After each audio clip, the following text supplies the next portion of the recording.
YCP హయాంలో మద్యం policy అక్రమాలపై AP ప్రభుత్వం సిఐడి దర్యాప్తుకు ఆదేశించింది. లిక్కర్ అవకతవకలపై సిఐడి ఎంక్వైరీతో పాటు ఈడీ ఎంక్వైరీ కూడా కోరుతామని సీఎం చంద్రబాబు అన్నారు. రాష్ట్ర ఆదాయాన్ని దోచేయడంతో పాటు ప్రజల ఆరోగ్యాన్ని దెబ్బతీసిన వారిపై విచారణ చేయిస్తామన్నారు. గత 5 ఏళ్లలో ఎంతమంది ఆరోగ్యం దెబ్బతిందో, ఎంతమంది చనిపోయారో లెక్కలు తీస్తామన్నారు. ఇవన్నీ చూసిన తర్వాత నాకు అనిపించడం ఏంటంటే ఈ తరో ఎంక్వైరీ జరగాల్సిన అవసరం ఉంది. ఎందుకంటే ఎంత జరిగింది ఫ్రాడ్ అనేది కూడా మనం ఇంకొంచెం తరోగా పోతే తప్ప ఇది సాధ్యం కాదు. ఈఎన్ఏ దగ్గర నుంచి, ఆల్కహాల్ సప్లై చేయడం దగ్గర నుంచి, డిస్టిలరీ దగ్గర నుంచి ఎంత వచ్చింది, ఎంత ఆఫ్లో పోయింది, ఇవన్నీ కూడా తరోగా చేయాల్సిన అవసరం ఉంది. అందుకనే 5 సంవత్సరాలు లక్షల కోట్ల రూపాయలు నగదు అమ్మకాలు జరిగాయంటే, అది కూడా సొంత డిస్టరీస్ పెట్టుకొని చేశారంటే ఇది చాలా భయంకరమైన పెద్ద స్కామ్ ఇది. ఇవన్నీ కూడా మనం చూసినప్పుడు నాన్ డ్యూటీ పెయిడ్ లిక్కర్ ఎంత పోయింది అవన్నీ ఉన్నాయి. ఫైనల్గా వాస్తవాలన్నీ బయట రావాలి. అందుకనే ఈ ప్రభుత్వం దీన్ని సిబిసిఐడి ఎంక్వైరీ కేసు, అదే సమయంలో దీన్ని అవసరమైతే ఈడీ సపోర్ట్ కూడా తీసుకోవడానికి పెద్ద ఎత్తున క్యాష్ ట్రాన్సాక్షన్ జరిగాయి కాబట్టి వారికి కూడా రెఫర్ చేస్తాం.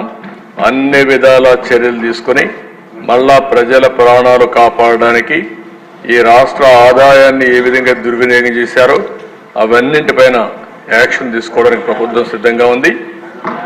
ఒకటి ప్రజల ప్రాణాలు, ప్రజల ఆరోగ్యం, అదే సమయంలో పెద్ద ఎత్తున అవినీతి, ఇవన్నీ ఉన్నాయి. అన్ని కోణాలు దీంట్లో బయట రావాల్సిన అవసరం ఉంది. తప్పకుండా అవసరమైతే మన మెడికల్ అండ్ హెల్త్ డిపార్ట్మెంట్ కూడా చెప్పి ఆ మధ్యలో 1924 తర్వాత కూడా దీని ఎఫెక్ట్స్ వల్ల ఎంతమంది ఆరోగ్యం నాశనం అయిపోయింది, ఎంతమంది మంగళసూత్రాలు తెగిపోయినాయి, ఇవన్నీ కూడా ఎలక్షన్లో మనం చెప్పాం. అవన్నీ కూడా ఎస్టాబ్లిష్ చేయాల్సిన అవసరం ఉంది. దీనిపైన సిబిసిఐడితో తరో ఎంక్వైరీ చేపిస్తాం. ఈడీ కూడా రెఫర్ చేసి యాక్షన్ తీసుకుంటామని సభ ద్వారా మీకు తెలియజేస్తున్నాం.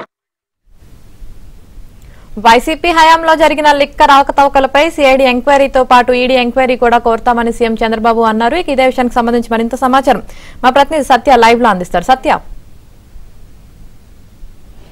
యామిని, కొద్దిసేపటి క్రితం ముఖ్యమంత్రి చంద్రబాబు నాయుడు శాసనసభ వేదికగా కీలక ప్రకటన చేశారు. మద్యం గత 5 ఏళ్లలో జే బ్రాండ్ల అమ్మకం, అదేవిధంగా మద్యం అమ్మకాల్లో జరిగిన అవకతవకలపైన మద్యాన్ని ఆన్లైన్లో కాకుండా నేరుగా క్యాష్ ద్వారా అమ్మి భారీగా సొమ్ము ప్రభుత్వ ఆదాయానికి గండి కుట్టారనే అనుమానాలు ఉన్న నేపథ్యంలో దీనిపైన సిబిసిఐడి అంటే రాష్ట్ర సిఐడి ద్వారా ఎంక్వైరీ చేయిస్తామని, దీంతోపాటు ఈడీ విచారణ కూడా కోరుతామని కూడా ముఖ్యమంత్రి కొద్దిసేపటి క్రితం ప్రకటించారు.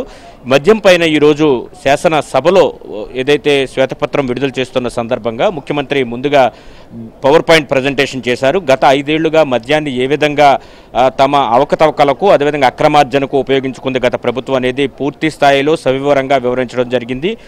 దేశం మొత్తం డిజిటలైజేషన్ వైపు నడుస్తూ ఉంటే ఏపీలో మాత్రం మద్యం అమ్మకాలు క్యాష్ ద్వారానే అమ్మడం, ఏదైతే ఈ మద్యం ఏ విధంగా అక్రమంగా డిస్టిలరీలన్నింటినీ కూడా ముఖ్యమంత్రి తన అన్యాయాలతో కొనిపించేసి వారి ద్వారా మద్యాన్ని భారీ ఎత్తున మద్యం రేట్లను 75% పెంచి అమ్మించడం, కేవలం 14 రూపాయలు అయ్యే క్వార్టర్ విలువను 200లకు పెంచి అదనపు ఆదాయాన్ని ఆర్జించేయడం, రోజుకు నెలకు 200 కోట్ల రూపాయల ఆదాయం పొంది నేరుగా ముఖ్యమంత్రి తన ఖాతాలో వేసుకున్నట్లుగా కూడా సభ్యులందరూ కూడా ఆరోపించిన పరిస్థితి అయితే ఉంది. ఢిల్లీ లిక్కర్ స్కామ్లో 200 కోట్ల స్కామ్కే 6 నెలల నుంచి అక్కడ ముఖ్యమంత్రి, ఉప ముఖ్యమంత్రి జైల్లో ఉన్న నేపథ్యంలో నెలకు 200 కోట్లు దోచేసినటువంటి గత ప్రభుత్వ పెద్దలు పైన ఎలాంటి చర్యలు తీసుకోవాలని ప్రతి సభ్యుడు కూడా మాట్లాడిన పరిస్థితి.